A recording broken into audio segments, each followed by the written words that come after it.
There we go. We'll let that burn. Pick her up a bit. Nice. Good? Yeah, that's good. Got this unit right here.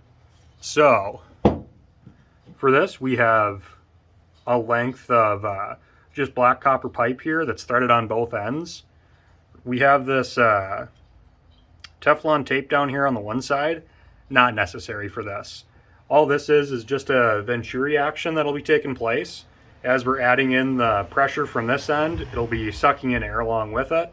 Flame front taking place somewhere in this area, with the pressure coming in from the gas and air that it's drawing with it, holding it up on this end, along with the negative pressure from the conflagration that's taking place, or the negative pressure from the burning that's taking place up here, helping to pull that out and balancing our flame front. The size on these two fittings, there's a calculation you can use to get to it, but for this, we just used a 1-inch OD on this end and a 1 1/4 inch OD on this end. So for that, we got good results in the forge that we were using, and for this burner, heating up all the way to the temperatures that could easily melt aluminum. So now for fitting this gas injector into the system, some other people have used holes drilled through these rear fittings on the black steel pipe, but that gets to be a lot of hassle trying to line up holes, tapping it for running a little machine screw through it or something. Not really necessary. So what we ended up doing was just 3D printing an adapter. So this one we printed out of ABS for a little bit extra temperature tolerance. Really, with the air flowing through it, I don't think there's a need for the extra heat tolerance of ABS. I think that PLA would probably be plenty adequate, but went with ABS. So we've got that right here. This is set on before putting this nipple on the end of the short length of brass pipe. We got a 16-inch hole, 16th inch hole right here, and that's for injecting the gas into the pipe. There's some tuning that can be done, but for us, we went with the first size we had. Worked pretty well. We get a good flame off of it and decided that was good enough. Now this is 1/4 inch brass pipe here. So we got this all sealed up with with Teflon tape. So you want something that's long enough to be able to position it in the fitting right here to control your airflow. So you can see here, as this gets pushed in further, it restricts on that space in there through the pipe where this gets necked down. So based on how much air can flow past that into the length of this pipe, that'll control how large the flame is on the other side, in addition to the volume of gas that you're running through it. So that's the setup. Pretty simple, works pretty well, and able to melt anything from lead all the way up to aluminum, and planning on trying out melting some brass as well. So good little forge burner. And put it together right there, and it's a pretty slick setup. Alrighty, so now that we've taken a look at this here, alright, here's the crucible. So this is what we use to melt the aluminum in. You can see here we've got some leftover aluminum in here from the last melt. A lot of this is slag that when we first heat up the forge, that'll all liquefy and we'll be able to pull it off of there as the pure aluminum will melt, and then we'll have all the kind of chunky stuff in there that we'll be able to pull out with our stick we use to remove the dross. So this is a graphite crucible. You can find these on Amazon and work surprisingly well. Initially had some concern about the longevity of a crucible like this. You can see here in the corners that we've got some fracturing taking place where the graphite's starting to break apart. Also, looking around it, you know, there's reasonably well intact. This is the side that we've had most of the burner blasting onto, so it's got this darkened appearance, almost reddish. Interestingly, likely from the oxidation in the end of this pipe, or something going on with our concrete and mortar mix that we used for the furnace itself. Going around, no real cracks. There's some of these discolorations, most likely from when we put our grabber for the crucible onto it to pick it up out of the forge.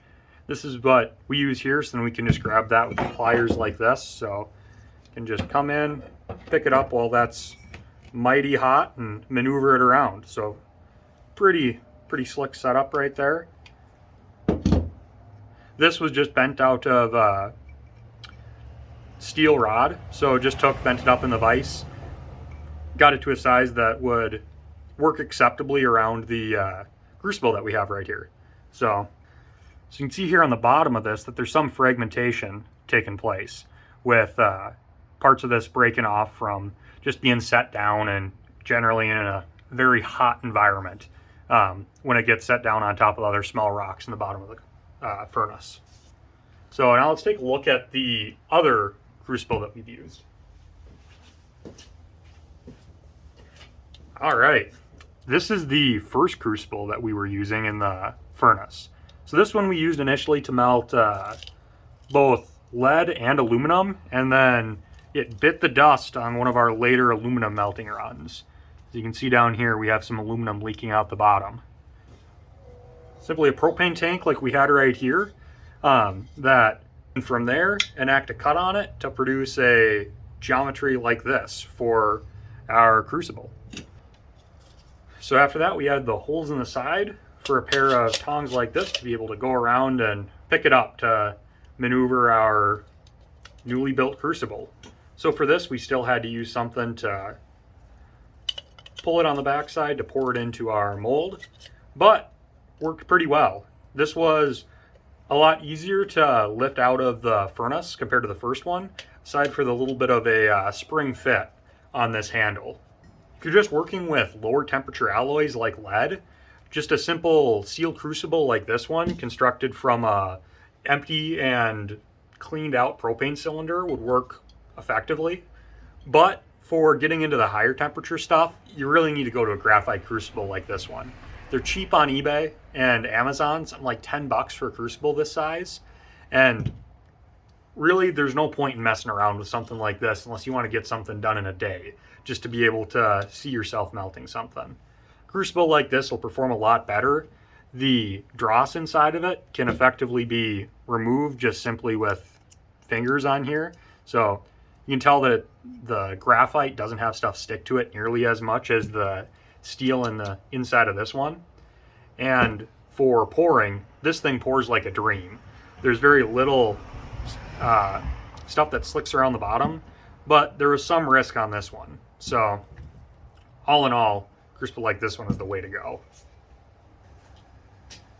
So just to show how aluminum can would fit into a crucible like this one, fits right in like that, plenty of room. So when we're running the forge, we'll just drop this through the top, not like that, drop this through the top, drop right into the crucible, and start melting. So we'll need to remove the dross from the metal once we started melting and gotten a few dozen, maybe a dozen or so cans in there.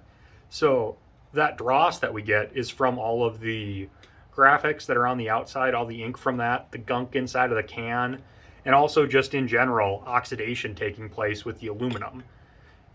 To accomplish that, we'll use another piece of metal that we bent up like this and just go in, move it around, pick up all that loose material, and then dunk it off into a bowl of water. That's how we get all this. So this is all of the dross from probably a few dozen cans that we've melted down. Can't give an exact number, but in a minute here I'll show the biscuits that we made out of the aluminum to kind of get a visual of how much dross goes into something like that, or how many cans go into that much dross. All right, coup de grace. Now that I've brought everything for casting onto the table, I can show you what we make. So, the simplest way to get started with something for making ingots is just a heavy-duty Glad cupcake tin like this. Or, I guess these might be a size to classify them as muffins. But, as you can see here, I'll dump those two out and that third one, these other two that we have in here, those are both lead ingots, so significantly heavier than the aluminum, and also prefer not to be touching them a lot. So set that to the side. You can see how these end up. So these were our various melts. This big one, this was our latest melt. And then these two smaller ones we made previously. So I would approximate these to be about somewhere between 4 and 5 dozen cans melted down. Getting a mass approximation and weighing aluminum cans should give us a better approximation. Obviously subtracting all the mass from the dross that we had to remove. But from that, we can use this remelted down. Already most of the impurities that the aluminum cans themselves introduced will be eliminated. And then pour that into something that we want to use to make a final product. So for that, it could be anything from a bracket to some decorative feature that we might want to make. So there will be some future videos talking about some different casting techniques. All right, so now we've got the big guy, the furnace himself. You can see here we've got the lid to the furnace. So this has got a hole in it about the size of an aluminum can, so we can just chuck one through. One design failure that we had was making it size such that a whole aluminum can can go through, but not a crushed can, as sadly most cans that you get that you want to burn, you've already crushed. So that'll be a design improvement on the next one. But one advantage of having this smaller hole in the center is overall we have a stronger lid to the furnace, and you can add stuff to the top of it to try to enclose it and prevent heat leakage. But when we have this thing really cranking, there's a column of flame coming out the top right here. So really going bigger would have some benefits. So now to construct this whole furnace right here, you can see looking down inside of it, it's a combination of mortar, or I should say grout, like this right here. So we just picked this up at Menards, best place in town. So picked up some of this, also picked up sand, just your standard play sand that you normally throw in the back of your truck for extra traction in the winter. Same sand, so if you got some left over or you got some sand in the back 40, just grab that, mixed in with the grout, get it to a good concrete-like consistency.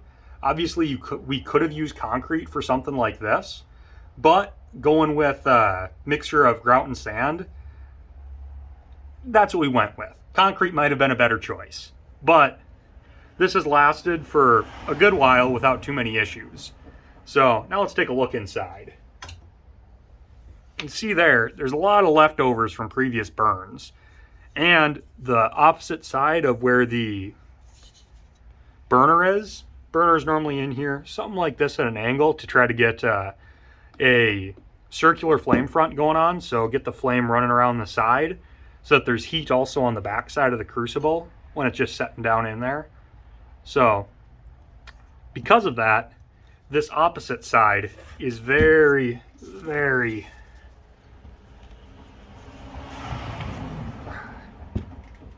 well burned.